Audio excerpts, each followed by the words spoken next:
BFM Business.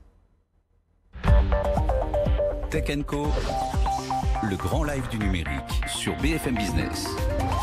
Et nous sommes à présent en duplex de San Francisco. On va retrouver les équipes de l'atelier BNP Paribas. Arnaud Auger, donc depuis la Silicon Valley, depuis San Francisco. Arnaud, bonjour à toi. On parle aujourd'hui de FinTech ensemble.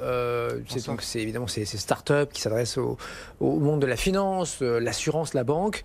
Des FinTech, je crois, un petit peu particulières dont tu veux nous parler aujourd'hui.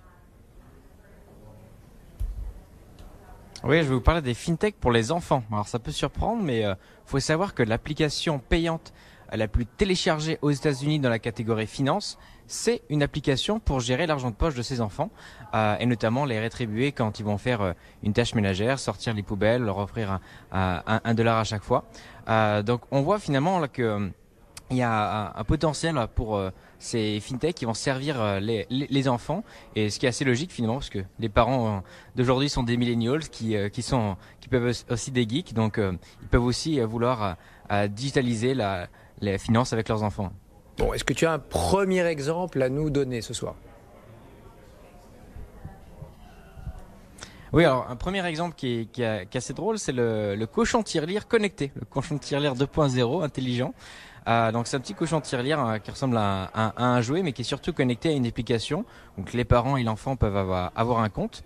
Et là encore une fois, le parent peut inscrire une mission, sortir les poubelles encore une fois, et le petit cochon connecté va pouvoir, qui est dans la chambre de l'enfant, avertir l'enfant qu'il a une mission à accomplir à la manière d'une enceinte connectée équipée d'Alexa ou une enceinte connectée comme Google Home. Comme ça, l'enfant, au fur et à mesure qu'il remplit ses tâches, il peut voir l'atteinte de son objectif, qui peut par exemple être d'acheter un vélo à 200 €, se rapprocher. Et donc finalement pour les parents, c'est les moyens d'éduquer sur la valeur du travail, sur la valeur de l'épargne. Donc c'est un petit cochon tirelire qui coûte près de 40 $ et qui promet d'être aussi un beau succès pour les fêtes de fin d'année. Les parents pourraient trouver leur compte parce que pas mal de parents expliquent que du coup les enfants veulent des tâches à accomplir. Donc c'est pour les délaisser de certaines tâches. Et les enfants du coup ils pourraient être séduits par le fait que c'est un cadeau qui pourrait leur apporter de l'argent. Bon, test ADN, enfin test de séquençage, on pourrait dire, du génome pour les grands, et pour les enfants, donc le cochon. Traite de plaisanterie là, quoique c'est vrai que ça fait partie des cadeaux qui seront au pied du sapin aux États-Unis. Et tu nous en parles régulièrement. Un autre cas concret là que tu aurais pour nous ? Oui, alors il y a une fintech un peu plus sophistiquée encore, qui a une carte de débit pour les enfants.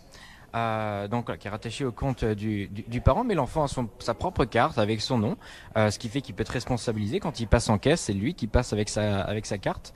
Donc ça a un avantage, c'est que du coup ça peut réduire les risques de racket, puisque l'enfant n'a plus à avoir d'espèces avec lui. De la même manière, si la carte est perdue, un tap sur l'application, la carte peut être annulée. De la même manière, au cas de besoin urgent, les parents peuvent très bien envoyer de l'argent immédiatement sur la carte de l'enfant. Il y a pas mal de fonctionnalités sur le fait que les parents peuvent décider dans quel magasin la carte va pouvoir être utilisée, d'avoir certains plafonds, par exemple, de dire que l'enfant il pourra utiliser que 20 $ maximum dans les Starbucks. À chaque fois que l'enfant utilise sa carte, les parents peuvent avoir une notification.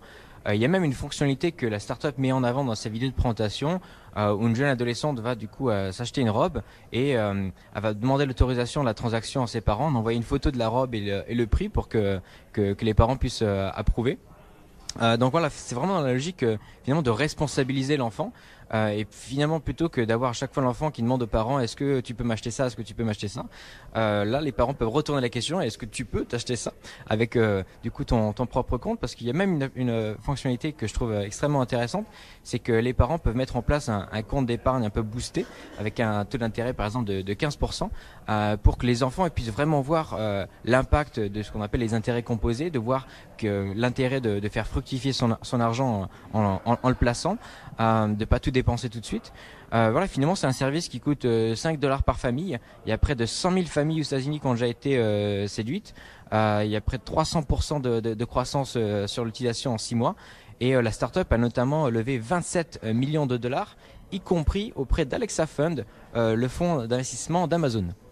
Bon, alors est-ce que c'est si bien que cela de parler d'argent comme ça à ses propres enfants je sais pas comment les Américains perçoivent ça. Ils sont complètement décomplexés ou un peu mal à l'aise?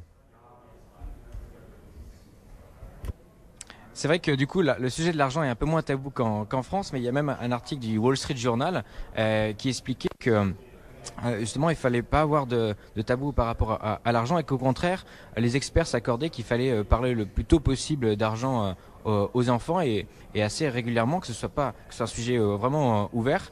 D'autant que si on voudrait croire qu'on pourrait préserver les enfants de questions liées à l'argent, de toute façon, ils vont être confrontés à ces sujets-là. Donc la question, c'est est-ce que du coup, ils peuvent en parler librement à leurs parents ou non. D'autant qu'il y a une prise de conscience aux États-Unis que gérer ses finances personnelles, ça requiert des compétences, des connaissances. Et le problème, c'est qu'on n'apprend pas ces connaissances à l'école. Même en école de commerce plus tard, on apprend plutôt à gérer les finances d'une entreprise, mais pas ses finances personnelles.